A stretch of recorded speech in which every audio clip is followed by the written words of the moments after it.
Start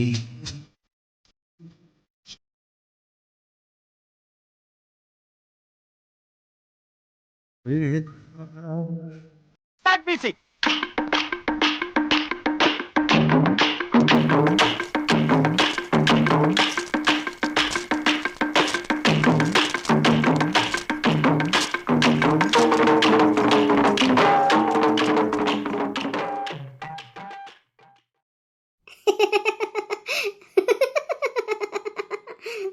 Hey Rika, what are you doing? இன்னைக்கு party டான்ஸ்னு செமையா கலக்குற. ஆமாடி, நானும் கேட்கணும்னு நினைச்சேன். ரேகா, நம்ம எப்போதும் பார்ட்டி கிளப்ல தானே கொண்டாடுவோம். இன்னைக்கு நைட் எங்க எல்லாரையும் நீ வீட்டுக்கு இன்வைட் பண்ணிருக்க.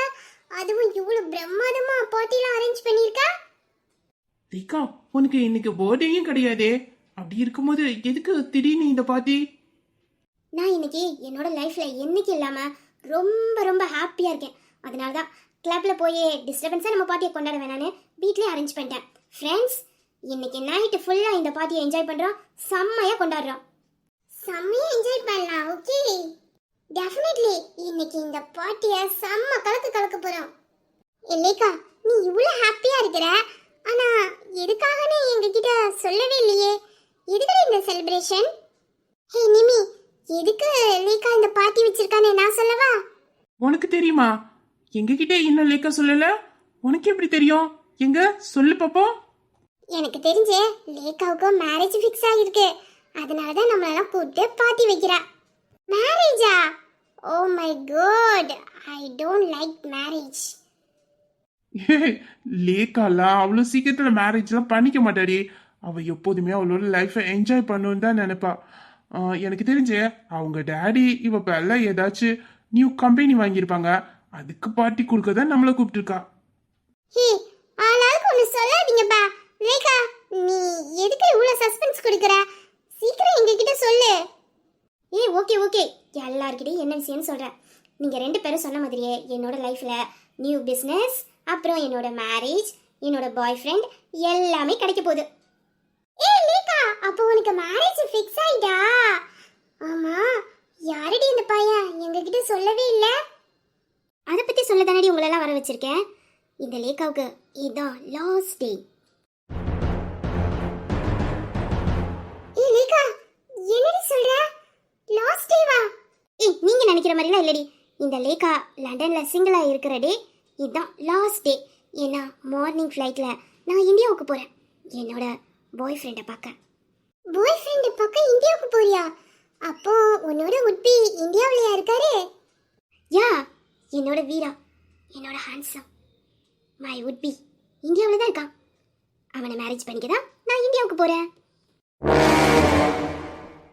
லேக்கா, நீ லவ் பண்ண விஷயத்தை எங்ககிட்ட சொல்லவே இல்லை பத்தியா? ஆமா, உன்னோட உட்பி எப்படி இருப்பாரு? எங்களுக்கெல்லாம் இன்ட்ரோடியூஸ் பண்ணி வைப்பியா?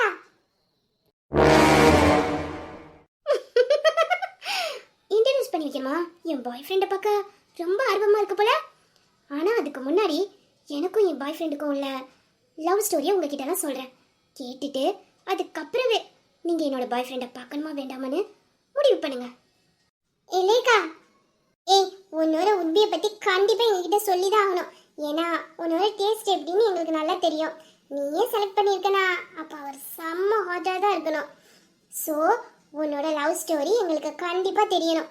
ப்ளீஸ் சொல்லுடி. என்னோட உட்பியை பற்றி தெரிஞ்சுக்க செம்ம இன்ட்ரெஸ்டாக இருக்கிறீங்க. கண்டிப்பாக சொல்கிறேன். ஆனால் சொன்னதுக்கு அப்புறமே உங்கள் முகத்தில் இவ்வளோ ஸ்மைலும் இன்ட்ரெஸ்ட்டும் இருக்குமான்னு எனக்கு தெரியாதே. பார்த்துக்கோங்க. இவ என்ன சொல்கிறா? பாய் ஃப்ரெண்டை பற்றி கேட்டா ஏதோ நம்மளை மிரட்டுற மாதிரி பேசுகிறா.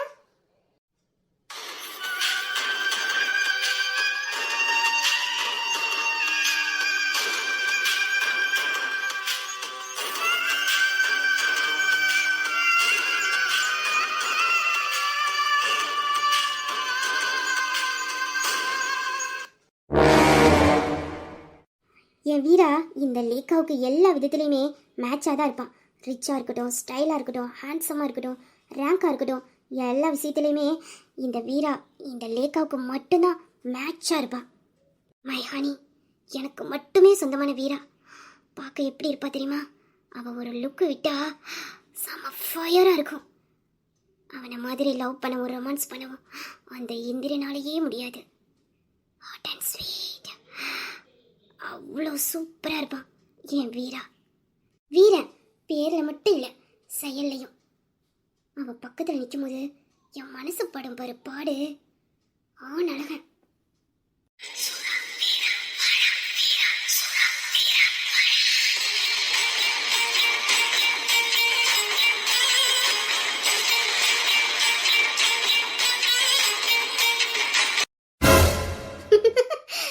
என் வீரவனை ஃபர்ஸ்ட் டைம் பார்க்கும்போது அவனுக்கு ஒரு 14-15 அந்த ஏஜ் தான் இருக்கும். அப்போவே செம்ம ஸ்டைலாக இருப்பான், சூப்பராக பேசுவான். அவனோட முதல் பார்வையிலே நான் முடிவு பண்ணிட்டேன், இந்த லேக்காவோட லைஃப் பார்ட்னர் தான் அது இந்த வீரா மட்டும்தான். ஏன்னா அவனுக்கு மட்டும்தான் என் கூட வாழ்கிறதுக்கான எல்லா தகுதியும் இருக்குது. அவன் எனக்கு மட்டும்தான் ஃப்ரெண்டாக இருக்கணும்னு அப்போவே நான் முடிவு பண்ணிட்டேன்.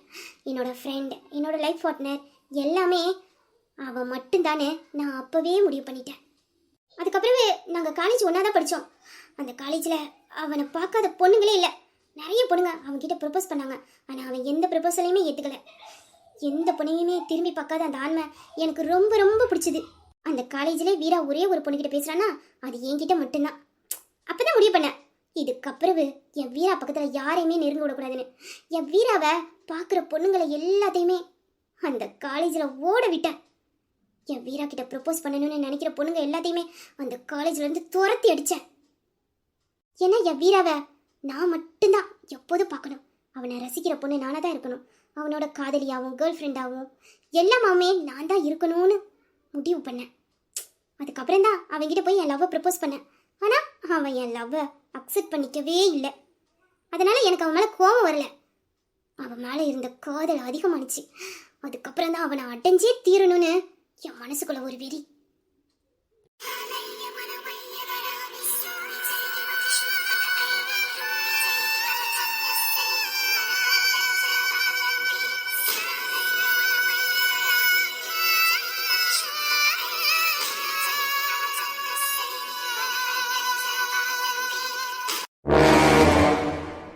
அவன் எனக்கு கிடைக்கணுங்கிறதுக்காக நான் என்னெல்லாமோ பண்ணேன். ஏன்னா அவன் எனக்கு வேணும், என் வீரன் எனக்கு மட்டும் சொந்தமாகணும். அவனுக்கு இந்த உலகத்தில் ஒரு பொண்ணு பிடிக்குதுன்னா அது நானா மட்டும்தான் இருக்கணும். அவங்க ஃபேமிலியில் அவனுக்கு பிடிச்சவங்களை எல்லாத்தையுமே அவனை விட்டு விலக்கி வைக்கணும்னு நினச்சேன். அதுக்காக நான் என்னெல்லாமோ அவங்க வீட்டில் பண்ணேன். என்னையும் அவனையும் பிரிக்கிறதுக்கு கூட அவங்க வீட்டில் பிளான் போட்டாங்க. ஆனால் எதுவுமே நடக்கலை. என்னை பிரிக்கணும்னு நினச்சவங்கள எல்லாத்தையுமே நான் வீராவை விட்டு பிரிச்சுட்டேன். ஏன்னா என் வீரா எனக்கு சொந்தமாகணும். அவனுக்கு எனக்கு இடையில யார் வந்தாலும் இந்த லேக்கா சும்மா விட மாட்டான். அவங்கள இந்த உலகத்தில் நிம்மதியாக இருக்கவே விட மாட்டான் இந்த லேக்கா. ஏன்னா எனக்கு என் வீரா மேலே அவ்வளோ காதல், அவ்வளோ காதல். அவனுக்காக நான் என்ன பண்ணாலும் அவன் என்னை திரும்பியே பார்க்க மாட்டேன்ட்டான். என் லவ்வையும் அக்செப்ட் பண்ணிக்க மாட்டேன்ட்டான். ஆனால் அவனை அடையணுங்கிற வெறி மேலும் மேலும் என்னை பைத்தியமாக தான் ஆக்குனுச்சு. என்னை அறியாமல் அவனுக்காக என்னெல்லாமோ பண்ண ஆரம்பித்தேன். ஆனால் எதுவுமே நடக்கலை. அப்பதான் ஒரு பெரிய சம்பவத்தை பண்ணேன். பெரிய பெரிய சம்பவம்.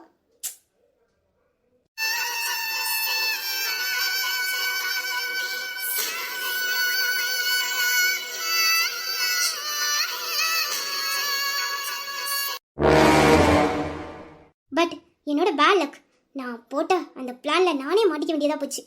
என்னை காப்பாத்திக்கிறதுக்காக அங்க இருந்து லண்டனுக்கு உடனே நான் கிளம்பி வந்துட்டேன். ஆனாலும் என் வீராவை விட்டு நான் தூரமா இல்லை. அவனை விட்டு நான் லண்டனுக்கு வந்தாலும் அவன் எந்த நேரத்தில் என்ன பண்ணிக்கிட்டு இருக்கான்னு எல்லா அப்டேட்டும் எனக்கு வந்துக்கிட்டே இருக்கும். அவனை சுற்றி ஆளுங்க 24 மணி நேரமும் இருந்துக்கிட்டே இருப்பாங்க. அவன் எங்கே போகிறான், என்ன பண்ணுறான்னு எல்லா டீட்டெயிலும் எனக்கு வந்துக்கிட்டே இருக்கும். அவன்கிட்ட அட்ரஸ் கேட்கறது கூட ஒரு பொண்ணு பக்கத்தில் நெருங்கினா அந்த பொண்ணோட வாழ்க்கையே இந்த லேக்கா மாற்றிடுவான். அப்படி அவனை நான் லவ் பண்ணிக்கிட்டு இருந்தேன். அப்படியாப்பட்ட எங்கள் 2 பேத்துக்குள்ளேயும் ஒருத்தி வந்தா. என்னை பற்றி அவளுக்கு தெரியல, தெரியாமலே எங்கள் லைஃபுக்குள்ளே வந்துட்டா. லேக்கா, யார் லேக்கா அது? சொல்லிக்கிற அளவுக்கு அவ்வளோ பெரிய ஆள் இல்லை. என் வீராவுக்கு பொருத்தமே இல்லாதவா. என் கால் தூசிக்கு கூட வரமாட்டா. அன்எஜுகேட்டட் ஃபெலோ, சரியான வில்லேஜ் கேளவா. அவளை போய் என் வீரா லவ் பண்ண ஆரம்பிச்சிட்டா. அவனோட மனசுல அவ இடம் பிடிச்சிட்டா. என் வீராவை சும்மா திரும்பி பார்த்தாலே நான் விட மாட்டேன். அப்படி இருக்கும்போது என் வீரா மனசுக்குள்ளே ஒருத்தி போறானா அவளை நான் சும்மா விடுவேன். என் வீரா மனசுல எப்படியோ இடம் பிடிச்சிட்டா. அவன் என்னன்னா அவ பக்கத்துல போய் நிக்கவும் கட்டி பிடிக்கவும் லவ் பண்ணவும் என்னால அதை பார்க்கவே முடியல. யாரு வீராவை சும்மா திரும்பி பார்த்தாலே விட்டு வைக்க மாட்டேன். ஆனா அவன் பக்கத்துல, அதுவும் ஏன் வீராவை அவ கல்யாணம் பண்ணிக்க போறா, அவளுக்கு சொந்தமாக்க போறா, சும்மா விட்டுவேன். இந்த லேக்கா அவளுக்கு கொடுக்கற தண்டனை லேசா இல்ல, அணுவணுவா சித்திரவதை பண்ணணும். அப்படித்தான் அவளை நான் சித்திரவதைப்படுத்தியிருக்கேன். இப்போ அவ மட்டும் இல்ல, அவ மொத்த ஃபேமிலியும் கண்ணீர் வடிச்சுக்கிட்டே இருக்காங்க. சாதாரணமா விட்டுருவேன்னு நினைச்சிட்டா. அந்த நிலா அவளுக்கு பேர்ல மட்டும்தான் சந்தோஷம். இப்போ அவ வாழ்க்கையில இருக்க மொத்த சந்தோஷத்தையும் நான் பறிச்சிட்டேன். ஆனாலும் என் வீராவை நினைக்கும் போது எனக்கு ரொம்ப கஷ்டமா இருக்கு. அவன் என்ன வச்சு பார்க்க வேண்டிய இடத்துல அந்த நிலாவை வச்சு பார்த்துட்டான். அதுக்கான தண்டனையை அவனுக்கு கொடுக்கணும்ல. என்ன இருந்தாலும் அவன் என் உயிர் தான். ஆனா என்ன நினைக்க வேண்டிய இடத்துல இன்னொருத்தைய நினைச்சான்ல, அதுக்கான பனிஷ்மெண்ட்டை நான் கொடுக்கணும்ல. அதுக்காக தான் அவனுக்கான கொஞ்சமான தண்டனையை கொடுத்துருக்கேன். என்ன தண்டனைன்னு தெரியுமா? என்ன பண்ண? ஒன்றும் இல்லை, அவன் சந்தோஷத்துக்கு காரணம் நானா மட்டும்தான் இருக்கணும். என்னால் மட்டும்தான் அவனுக்கு எல்லா சந்தோஷமும் கிடைக்கணும். அவன் என் கூட இருந்தா மட்டும்தான் சந்தோஷமா இருக்கணும். ஆனா இப்ப அவன் என் கூட இல்ல, ஆனாலும் சந்தோஷமா இருக்கான்ல, அதான் எனக்கு பிடிக்கல. அதனாலதான் அவன்கிட்ட இருந்து ஒவ்வொன்னா எடுக்க ஆரம்பிச்சேன். அதுக்கு ஃபர்ஸ்ட் நான் பண்ணது அவனோட உடன் பிறப்பு. அவன் அண்ணன், அவனை இந்த உலகத்தை விட்டே அனுப்பிட்டேன்.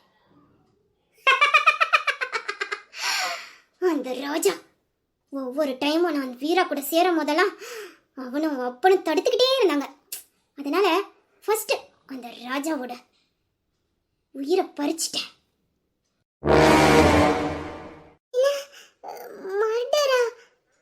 நீ கொலை பண்ணிட்டியா? ஆமா, என் வீரா என்னால தானே சந்தோஷமா இருக்கணும். ஆனா நான் இல்லாம சந்தோஷமா இருக்கா, அதனாலதான் கொலை பண்ணிட்டேன். என்ன சொல்ற இவா? கொலையா? அவனுக்கு பாதுகாப்பா இருந்த அவன் அண்ணன் இந்த உலகத்தை விட்டு அனுப்பிட்டேன். அப்புறம் அவனோட உயிருக்கு உயிரா காதலிச்ச அவனோட காதலி அந்த நிலாவை அவனை விட்டு பிரிச்சுட்டேன்.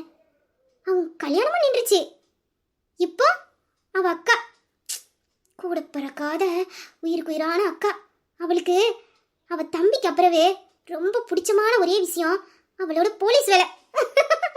அந்த போலீஸ் வேலையும் அவகிட்ட இருந்து பறிச்சு அவளை வீட்டிலேயே முடக்கிட்டேன். இப்போ அவனோட நண்பன் அந்த முத்துப்பாண்டி, அவன் காலேஜ்லயும் எனக்கு தொல்லை கொடுத்தா இப்பவும் தொல்லை கொடுக்குறான். ஆர்மியில இருந்து அவன் நண்பன் கூட இருக்கணுங்கிறதுக்காக வேலையே விட்டுட்டு வந்தான். 2 பேரும் ஒன்னாதான் இருந்தாங்க. நான் எவ்வளவோ பிளான் போட்டு அவங்க 2 பேத்தையும் பிரிக்கணும்னு நினைச்சேன், முடியல. ஆனா இப்போ அவங்க 2 பேத்தையுமே நான் பிரிச்சுட்டேன். எங்க இருந்து வந்தானோ அங்கேயே திரும்பி போறான். இப்போ அவன் வாழ்க்கையில எந்த சந்தோஷமே இல்லை. அவனோட சந்தோஷம்னா இப்போ நான் மட்டும்தான். என்னால மட்டும்தான் அவன் நிம்மதியா இருக்கணும். அதுக்காக தான் அவன்கிட்ட இருந்த சந்தோஷத்தை எல்லாத்தையும் பறிச்சிட்டேன். இப்போ என் வீரா ரொம்ப சோகமா இருக்கான், அழுதுகிட்டு இருக்கான். அவனோட அண்ணன் அவன்கிட்ட இல்ல, அவ காதலி இல்ல, கல்யாணம் இல்ல, அவங்க அக்காவும் அவன் கூட இல்ல. இப்போ அவன் வீராவோட ஃப்ரெண்டு அந்த முத்துப்பாண்டி, அவனும் திரும்ப ஆரம்பிக்கே போறான். அதனால என் வீரா ரொம்ப சோகமா இருக்கான். நான் போய் அவனுக்கு ஆறுதல் சொல்லலான்னு இருக்கேன். அதுக்காக தான் காலையில கிளம்பி இந்தியாவுக்கு போறேன்.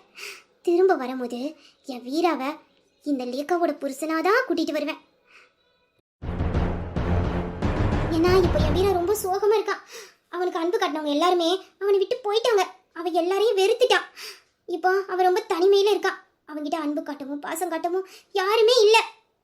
அதுக்காக தான் நான் இப்போ இந்தியாவுக்கு போறேன். என் வீராவுக்கு இப்போ என்னோட அன்பு, அரவணைப்பு, என்னோட பாசம், என் காதல் எல்லாமே தேவை. அதுக்கு அவன் கூட இப்போ நான் இருக்கணும்ல. அதான் இந்த நைட்டு ஜாலியா என்னோட இந்த பார்ட்டியை கொண்டாடிட்டு மார்னிங் ஃப்ளைட்டில் என் வீராவை பார்க்க போகிறேன். நான் போன உடனே என் வீராவை பார்த்து என் நாடகத்தை அரங்கேற்ற போறேன். நான் வடிக்கிற கண்ணீர்ல அவன் என் பின்னாடியே வந்துடுவான். இப்போ என் மேலே எவ்வளோ வெறுப்பில் இருக்கானோ அது எல்லாத்தையும் நான் அவன்கிட்ட போய் கண்ணீராக வடிப்பேன். அவன் ஒரு சென்டிமெண்ட் ஃபுல் இல்லை, அதனால் அவன் என்னை நம்பிடுவான். நம்பி என் லேக்கா மட்டும்தான் எனக்கு உண்மையாக இருப்பா அப்படின்னு என் பின்னாடியே வந்துடுவான். அதுக்கப்புறமே அவனை இந்த லண்டனுக்கு நான் கூட்டிகிட்டு வந்துடுவேன். இந்த ஃப்ளாட்டில் நான் என் வீரா எங்களுக்குள்ளே யாரும் வரக்கூடாது. என் வீரா என்ன மட்டும்தான் பார்க்கணும், என்கிட்ட மட்டும்தான் பேசணும். அவனுக்கு எல்லா உறவுமா நான் மட்டும்தான் இருக்கணும். அவன் திரும்பி பார்க்குற இடத்துலலாம் இந்த லேக்கா மட்டும்தான் இருக்கணும். அவனை இந்த ஃப்ளாட்டை விட்டு எங்கேயுமே அனுப்ப மாட்டேன். கிளியை எப்படி கூண்டுக்குள்ள அடைப்போமோ அதே மாதிரி அந்த புளியை இந்த லேக்காவோட கோட்டைக்குள்ள அடைக்க போறேன்.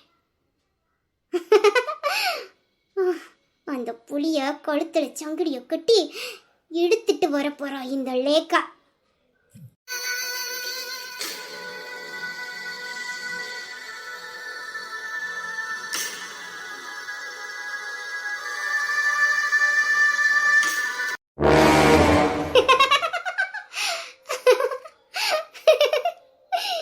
வீரா வீரா, நீ அப்பவே நான் சொன்னதுக்கு சரின்னு ஒத்துக்கிட்டேன்னா இப்போ நீ எவ்வளோ சந்தோஷமா என் கூட வாழ்ந்துக்கிட்டு இருக்கலாம். அன்னைக்கு மட்டும் அந்த கலட்டு பையன் உன்னை இங்கேருந்து கூட்டிகிட்டு போகாமல் இருந்திருந்தா, அன்னைக்கு மட்டும் நான் உன் கூட சேர்ந்து வாழ்ந்திருந்தா நீ என் கூட சந்தோஷமான ஒரு லைஃப் வாழ்ந்துருக்கலாம். ஆனால் இப்படி எல்லாத்தையும் வெறுத்து நிம்மதி இல்லாமல் உன் லைஃப்பை வாழ்ந்துருக்க முடியாதுல்ல. உன்னை நினைக்கும் போது எனக்கு ரொம்ப வருத்தமாக இருக்குது. என்ன இருந்தாலும் நீ என் உயிர் இல்லை. உனக்கு ஏதாச்சும் ஒன்றுனா என்னால் தாங்கிக்க முடியாது வீரா. இப்பவும் எந்த பிரச்சனையும் இல்லை. நான் ஊருக்கு கிளம்பி வரேன். அப்புறம் நம்ம 2 பேரும் கல்யாணம் பண்ணிட்டு இந்த லண்டன்ல வந்து சந்தோஷமா வாழலாம். உனக்கு யாரும் வேண்டாம். உங்கள் அக்கா, உன் ஃப்ரெண்டு, உங்கள் அம்மா, அப்பா, அந்த நிலா யாருமே வேண்டாம். நான் இருக்கேன். எல்லாமாவே நான் இருக்கேன். உனக்கு எல்லா சந்தோஷத்தையும் இந்த லேக்காவால் உனக்கு கொடுக்க முடியும். ஆமாம், கண்டிப்பாக இந்த லேக்காவால் மட்டும்தான் உன்னை சந்தோஷமாக பார்த்துக்க முடியும். I love you, Veera. I love you. I handsome. இப்போ சொல்லுங்க ஃப்ரெண்ட்ஸ், என்னோட வீராவை நீங்க எல்லாரும் பார்க்கணுமா வேண்டாமா? எனக்கும் உங்ககிட்ட என் வீராவை அறிமுகப்படுத்தி வைக்கணும்னு தான் ஆசை. ஆனா நீங்க என் வீராவை பார்த்தா அதுக்கப்புறவு நீங்க இங்க இருக்க மாட்டீங்களே, அதான் எனக்கு கொஞ்சம் கஷ்டமா இருக்கு. Sorry friends. Oh my god, very dangerous girl.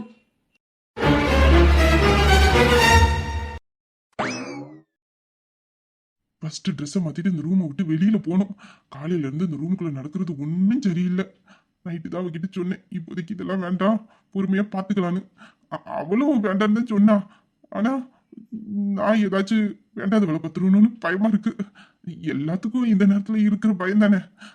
பிடிச்சிருந்தாலும் பிடிக்கலனாலும் பொண்டாட்டி ஆகிட்டாலே பக்கத்தில் வந்தால் சும்மாவா இருக்க தோணும். வேண்டாம், இங்கே இருந்தால் தானே ஏதாச்சும் நடக்கும். நம்ம பேசாமல் வெளியில் போயிடுவோம்.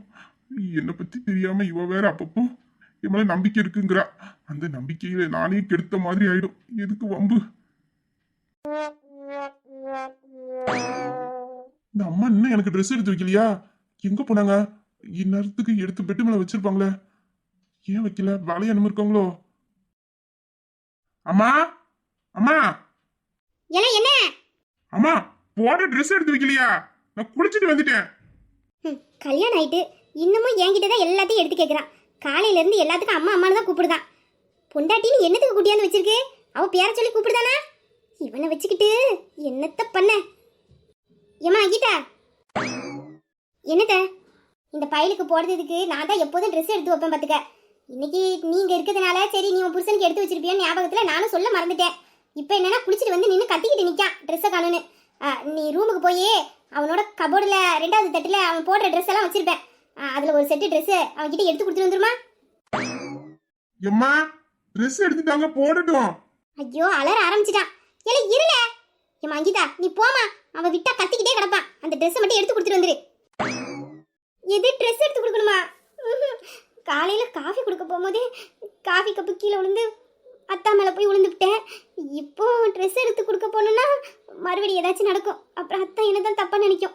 நைட் என்னமோ நல்லவ மாதிரி பேசினா இப்போ என்ன இப்படி நடந்துக்கிறான்னு எனக்கு தப்பாக நினச்சிருச்சுன்னா நான் போக மாட்டேனே. அடியே, உன்னதான் சொல்கிறேன், போ போய் ட்ரெஸ் எடுத்து கொடு. அத்தை வேலைலாம் நானே பார்த்துக்கிறேன். அந்த ட்ரெஸ்ஸை எப்போதும் போல நீங்களே எடுத்து கொடுத்துருங்களேன். ஏன்னா அத்தா எந்த ட்ரெஸ் போடுவாருன்னு எனக்கு தெரியாது. நான் ஏதாச்சும் எடுத்து கொடுத்து அத்தா கோவப்பட்டுட்டாங்கன்னா அதான் சொல்கிறேன். வேலை தானே, அதெல்லாம் நான் பார்த்துக்கிறேன். நீங்கள் போய் எடுத்து கொடுங்க அத்தை. இந்த பாடி காலையில் தான் உங்ககிட்ட சின்ன பிள்ளைக்கு சொல்கிற மாதிரி சொல்லியிருக்கேன். உன் புருஷனுக்கு என்ன தேவையோ இனிமேல் அதை எல்லாத்தையும் நீ தான் செய்யணும்னு. எல்லாத்தையும் கேட்டுட்டு இப்போ மறுபடியும் என்ன போய் எடுத்து கொடுக்க சொல்கிற? இந்த பாரு, அவன் இன்னும் 1000 தடவை அம்மா அம்மான்னு கூப்பிட்டாலும் நான் போக மாட்டேன். நீ தான் போகணும். அத்தை அத்தைதான் யார் இல்லைன்னு சொன்னா? இந்த பாரு, இப்போ மட்டும் அவனுக்கு போடுறதுக்கு துணி எடுத்து கொடுக்கல, அவன் நேராக கிச்சனுக்கு வந்துடுவான். வந்து அதுக்கப்புறம் கத்த ஆரம்பிச்சிருவான். எனக்கு தெரியாது, நான் ஒரே ஓட்டமாக ஓட்ட முடிச்சிருவேன். நீ தான் கடந்து மாட்டிக்கிட்டு முழிக்கணும். சொல்லிவிட்டே பார்த்துக்க. எம்மா இப்ப ட்ரெஸ் எடுத்து தருவீங்களா மாட்டீங்களா? அதான் அலற ஆரம்பிச்சிட்டான். எனக்கு தெரியாதுமா, எனக்கு வேலை கிடக்கு, நான் உள்ள போறேன். உன் புருஷன் வருவான், நீனே சமாளிச்சுக்க. எது நான் சமாளிக்கணுமா? அத்தை என்னத்தை இப்பெல்லாம் பேசுறீங்க? நான் சொல்ல வேண்டியது சொல்லிட்டேன். அடுத்த குரல் கொடுக்க முன்னே நீனா உள்ள போயிட்டா உனக்கு தான் நல்லது. இந்த அத்தை வேற புரிஞ்சுக்காம பேசுறாங்க. சரி போறேன். அதையேண்டி மூஞ்சி இப்படி வச்சுக்கிட்டு சொல்ற? உன் புருஷன் தானே, அவனுக்கு தானே ட்ரெஸ் எடுத்து கொடுக்க போற. போ, சிரிச்சாக்கில் மூஞ்சி வச்சுக்கிட்டு உள்ள போ. போங்கத்தா, நான் இப்படிதான் போவேன். விளையாட்டு பிள்ளையா இருக்கு. இந்த அம்மா இன்னும் என்ன பண்ணிக்கிட்டு இருக்கா? இந்த கத்து கத்துற காதுல விழுதா இல்லையா? ட்ரெஸ் எடுத்திருந்தா போட்டுட்டு சீக்கிரம் வெளியில போயிடலான்னு பார்த்தா இன்னைக்கு ஏதோ பம்புல என்ன மாட்டி விட்டுருவாங்க போலயே. ஏய் நினைச்சேன் இப்படித்தான் ஏதாச்சும் ஒன்று நடக்கணும். இதுக்கு தான் அத்தையை நீங்க போங்கன்னு சொன்னேன். கேட்டாங்களா? இப்போ என்னன்னா அத்தை நான் தான் வேணுக்குன்னே வந்து பார்த்தேன்ல, என்ன தப்பா நினைக்கும். ஐயோ என்ன பண்ண? ஏய் என்ன திடீர்னு வந்து நிக்கிற? ரூமுக்குள்ள வரும்போது சத்தம் கொடுத்துட்டு வரக்கூடாது. நல்ல நேரத்துக்கு இன்னைக்கு பார்த்து துண்டு கட்டிட்டு நின்ன. எப்போதும் போல நின்று இன்னைக்கு மானம் போயிருக்கோம். அது நீங்க பாத்ரூம்ல இருப்பீங்கன்னு நினைச்சேன். அதனால தான் சொல்லாம ரூமுக்குள்ள வந்துட்டேன். நீங்க ரூமுக்குள்ள இருந்தது எனக்கு எப்படி தெரியும்? அதுக்குன்னு குளிச்சுட்டு என்ன பாத்ரூம்லயே இருப்பாங்க? ட்ரெஸ் மாத்துறதுக்கு ரூமுக்கு வர மாட்டாங்க. நீ உள்ள வரும்போது சத்தம் கொடுத்துட்டு வரணும். இந்த மாதிரிலாம் இனிமேல் பொசுக்குன்னு உள்ள வராத, சரியா? வரும்போது சத்தம் கொடுத்துட்டு வா. ஏன்னா நான் எந்த நேரத்துல எப்படி இருப்பேன்னு எனக்கே தெரியாது. அதுக்குதான் சொல்றேன்.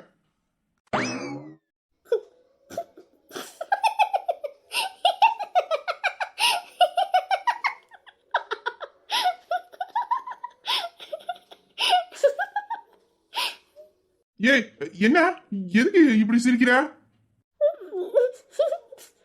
அத்தா அது ஏய் ஒண்ணுதான், எதுக்கு அப்படி சிரிச்ச? அத்தா நீங்க டவல்னு நினைச்சுக்கிட்டு என் சுடிதார் சாலை தூக்கி பொத்திருக்கீங்க.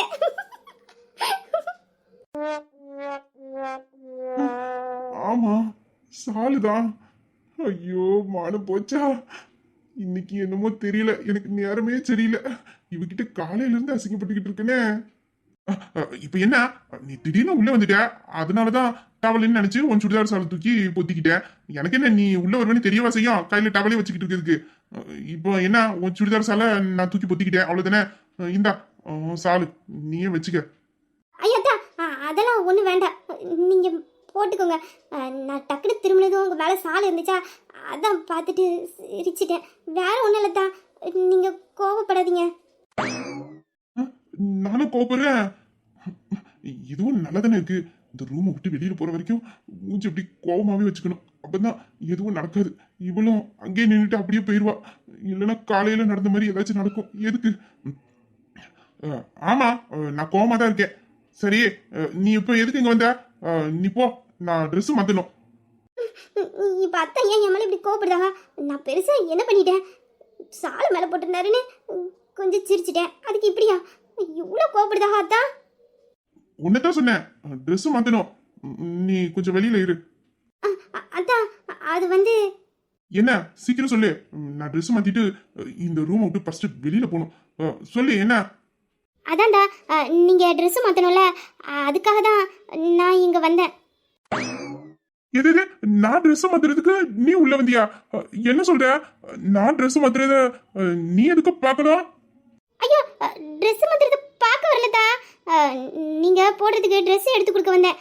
அத்தை தான் என்ன உங்களுக்கு ட்ரெஸ் எடுத்து கொடுக்க சொன்னாங்க. அத சொன்னியா? அ, இந்த அம்மா எதுக்கு எல்லாத்துக்கும் இவளையே இங்க வர சொல்லுதா? காலையில இருந்து இந்த அம்மா பண்றது ஒண்ணும் சரியில்லை. ஏதோ நினைச்சுக்கிட்டு இந்த வேலையெல்லாம் பாத்துக்கிட்டு இருக்கு இந்த அம்மா. ஆமா, அம்மா தானே எனக்கு எப்போதும் ட்ரெஸ் எடுத்து வைப்பா. நீ என்னத்துக்கு வந்த? நீ போ, அம்மாவை வர சொல்லு. அத்தை கிச்சனில் வேலையாக இருக்காங்க அத்தா, அதான் என்னையும் போக சொன்னாங்க. எது? நீ ட்ரெஸ் எடுத்துட போறியா? ஐயோ, இங்க என்னெல்லாம் நடக்கக்கூடாதுன்னு நினைச்சினோ இப்ப எல்லாம் நடந்துரும் போலயே. இதுக்குதான் நான் அப்பவே வெளியில போகணுன்ட்டு இருந்தேன். இந்த அம்மா வேற இந்த நேரத்துல என்னை வச்சு சதி பண்ணுதா? இப்ப என்ன பண்ண? ம், ம், இங்க எதுவும் நடக்கக்கூடாது. யாருக்கு இவ என்ன நல்லவன் நல்லவன்கா, இப்படி ஏதாச்சும் வேண்டாத வேலை பார்த்து என்ன ரொம்ப கெட்டவனா மாத்திருவா போல இருக்கு. அத்தா ட்ரெஸ் எடுத்துருவா. இல்ல, அதெல்லாம் ஒண்ணு வேண்டாம். நீ எங்க இருக்குன்னு சொல்லு, நானே எடுத்துக்கிறேன். வேண்டாம்டா, நானே உங்களுக்கு ட்ரெஸ் எடுத்து தரேன். ஏன்னா அத்தை என்னதான் எடுத்து கொடுக்க சொன்னாங்க. அப்புறம் நான் எடுத்து கொடுக்கலனா ஏதாச்சும் சொல்லுவாங்க. வேண்டாம், நானே எடுத்து கொடுக்குறேனே. இவ ஒருத்தி புரிஞ்சுக்காம, அதான் வேண்டான்னு சொல்றேனே. அப்புறம் என்ன? நீ எதுக்கு தேவையில்லாத வேலையெல்லாம் பார்த்துக்கிட்டு இருக்க? நீ போய் ரெஸ்ட் எடு.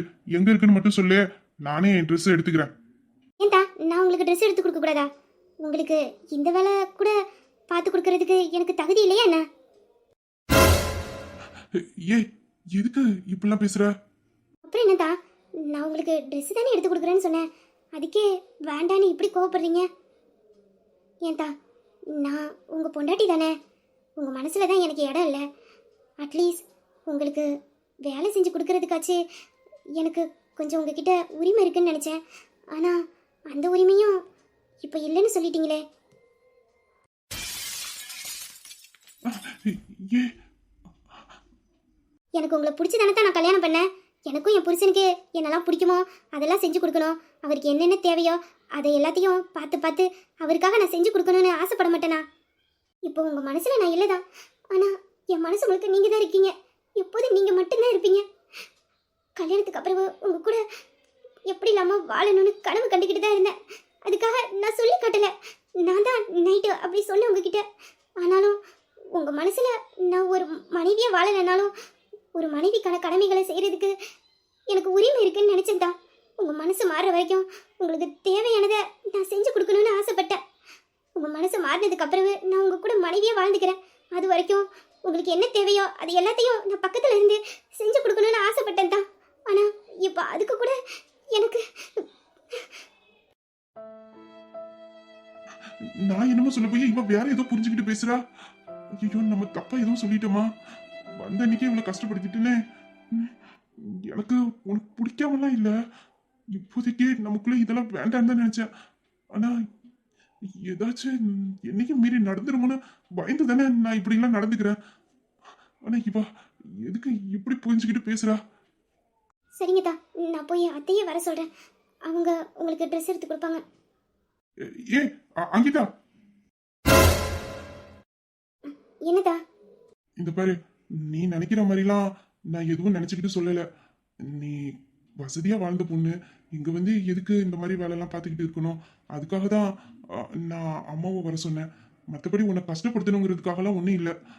உனக்கு இந்த வேலைகள்லாம் பிடிச்சிருந்துச்சுன்னா நீ செய், நான் எதுவும் சொல்லலை. ஆனா நீ இப்படி மட்டும் பேசாத, புரியுதா? உன் மனசுக்கு கஷ்டப்படுத்துற மாதிரி நான் எதையும் நினைச்சு சொல்லலை. அத்தா, நான் இப்போ உங்கள் மனைவி ஸ்தானத்தில் இருக்கேன். ஒரு மனைவியா கணவனை அன்பாக கவனிச்சுக்கிறது வேலை இல்லைத்தா, அது ஒரு சந்தோஷமான வரம். இதை தான் தான் எல்லா மனைவியும் எதிர்பார்ப்பாங்க. தான் கணவன் தான் கிட்ட எப்போதும் உரிமையாக நடந்துக்கணும். அவங்க ரெண்டு பேத்துக்குள்ள எந்த ஒளிவு மறைவும் இருக்கக்கூடாது. உனக்கு என்ன தேவையோ அதை நான் செய்கிறேன், எனக்கு என்ன தேவையோ அதை நீ செய்யணும். ஒருத்தர் ஒருத்தர் விட்டு கொடுத்து அன்பாக புரிஞ்சுக்கிட்டு வாழ்ந்தாதான் தான் அது நல்ல கணவன் மனைவி. அப்போதான் தான் அவங்க வாழ்க்கையில் எல்லா செல்வமும் கிடைக்கும். கணவன் மனைவி விட்டு கொடுக்க வேண்டிய இடத்துல விட்டு கொடுக்கணும், அன்பை காட்டுற இடத்துல அன்பை காட்டணும், தான் மனைவிக்காக நிற்க வேண்டிய இடத்துல நிற்கணும், தான் கணவனுக்கு மரியாதை கொடுக்க வேண்டிய இடத்துல மரியாதை கொடுக்கணும். அப்படி இருந்தால் தான் கணவன் மனைவி வாழ்க்கை நீண்ட நாளைக்கு ஒற்றுமையாக இருக்கும். நான் அப்படி ஒரு வாழ்க்கையை தான் உங்க கூட சேர்ந்து வாழணும்னு நினைக்கிறேன். நான் எங்கள் அம்மா அப்பா வீட்டில் வசதியாக வாழ்ந்தவதான். எங்கள் அம்மா அப்பா எனக்கு பிடிச்சது எல்லாத்தையுமே எனக்கு செஞ்சு கொடுத்துருக்காங்க, சந்தோஷமாக தான் பார்த்துக்கிட்டாங்க. ஆனால் கல்யாணத்துக்கு அப்புறவே அதில் கிடைக்காத சந்தோஷம். என் கணவர் அவர் கையால் ஒரு 10 ரூபாய்க்கு மல்லிப்பூ வாங்கி என் தலையில் வச்சு விடணும், என்கிட்ட 2 வார்த்தை அன்பாக பேசணும், என் மனசில் ஏதாச்சும் கவலை இருந்தா அதை அவர் என் முகத்தை பார்த்தே புரிஞ்சுக்கிட்டு என் கையை பிடிச்சி உனக்கு நான் இருக்கேன், நான் எப்போதுமே உனக்கு துணையா இருப்பேன் அப்படின்னு சொல்லி நம்பிக்கையோட அவர் தோலை எனக்கு சாயறதுக்கு கொடுக்கணும். இந்த ரூம்ல எனக்கு இந்த மாதிரி ஒரு சின்ன சின்ன சந்தோஷம் கிடைச்சாலே அது பெரிய இன்பம் தான். அதெல்லாம் ஒரு வரம், இந்த மனைவிக்கு கிடைக்கிற வரம். மற்றவங்க எப்படியோ எனக்கு தெரியாததான், ஆனால் நான் அப்படிதான் என் கணவர் கூட வாழணும்னு நினைக்கிறேன்.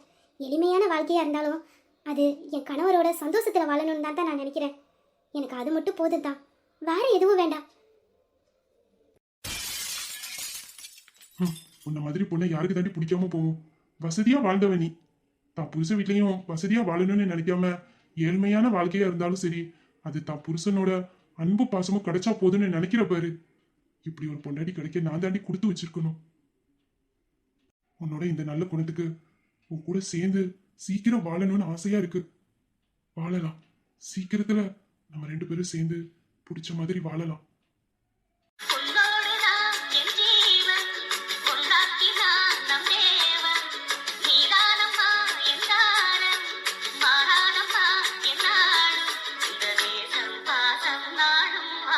இந்த பாரு அங்கிதா, உனக்கு என்கிட்ட எல்லா உரிமையுமே இருக்கு.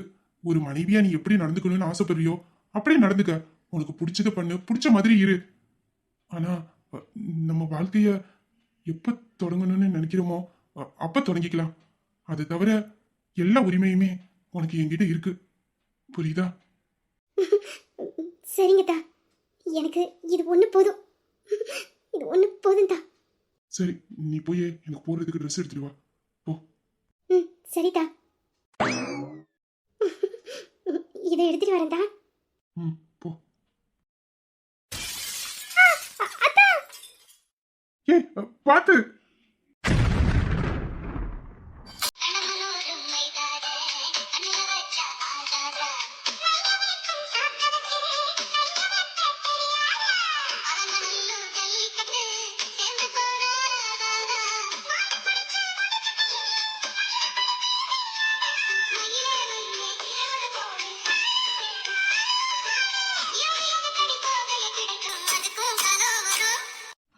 இதுக்குதான் சொன்னேன் வேண்டாம் வேண்டான்னு.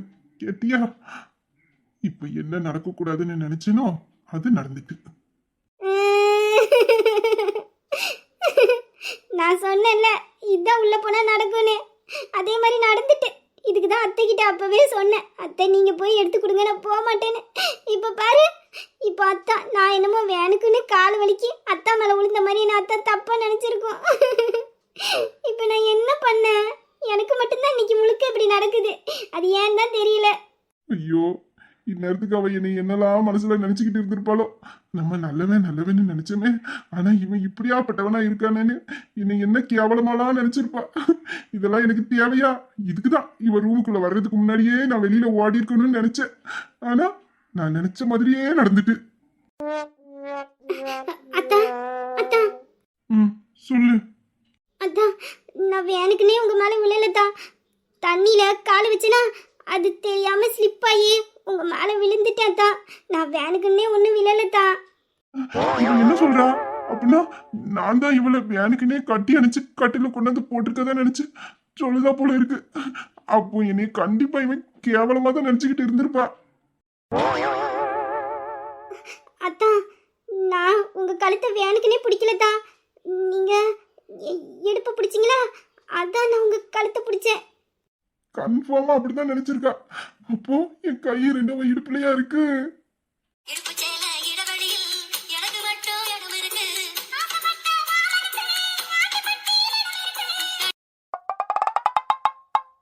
அது நான் வேனுக்குன்னு பிடிக்கல.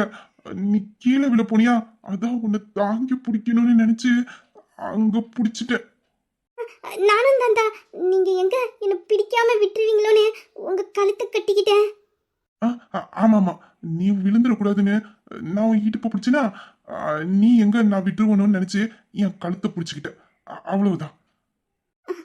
ஆமாடா, ஆமா, 2 பேரும் ஒருத்தர் விட்டுருமோன்னு பயந்துக்கிட்டு பிடிச்சிக்கிட்டோம்.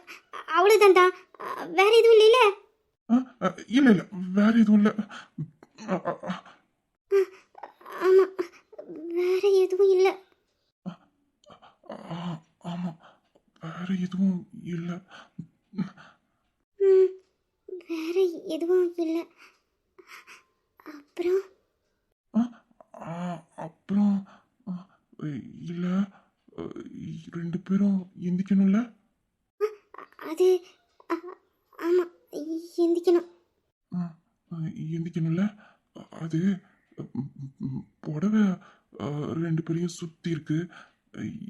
எடுக்க முடியாதே. அதான் எப்படி எந்திக்கன்னு பார்க்குறேன். ஆமாம்ல, புடவை சுற்றி இருக்கு. எப்படி எந்திக்க முடியும்? இப்போ என்னத்தான் பண்ண? ஆ, அதான் எனக்கும் தெரியல. என்ன பண்ண? இருவிழி தெரிக்கின்ற மின்னல்கள் வேண்டும், இடைவெளி பொழிகின்ற மழை மட்டும் வேண்டும். அவளுக்கு நான் மட்டும் தெரிந்திட வேண்டும், அவள் முகம் நான் மட்டும் அறிந்திட வேண்டும். சிந்தி விழும் முதல் மழை வந்து விழும் உடனே எந்திரிக்கும் முதல் மழை சுடரிக்கு சொந்தமாகவே காதல் வந்ததே, காதல் வந்ததே, காதல் வந்ததே, காதல் வந்ததே. அதான் இப்போ என்ன பண்ண? ஆ, அதான் என்ன பண்ணேன்னு யோசிக்கிறேன். ம், ம், வேணா கொஞ்ச நேரத்துக்கு இப்படியே இருப்போமா? அது சரிங்க தான். என்ன ஏன் திரும்பிக்கிட்ட? அதுவா, அது உங்கள் கண்ணை பார்க்க முடியல தான், அதான் திரும்பிக்கிட்டேன். ஏன் ஏன் கண்ணை ஏன் பார்க்க முடியல? தெரியல தான், ஏன்னு உங்கள் பார்வை எனக்குள்ள ஏதோ பண்ணுது, அதான். என்ன என்ன பண்ணுது? எங்க என்ன பாரு. இல்லை வேண்டாம். ம், பாரு. ம், என்னாலையும் அவ கண்ணை பார்க்க முடியல. எனக்குள்ளேயும் ஏதோ பண்ணுது, ஏதோ பண்ணுது. என்னத்தான்? அது உன் கண்ணை பார்த்ததும் என் மனசுக்குள்ள ஒன்று தோணுது. என்னத்தான் தோணுது? ம்? ம்,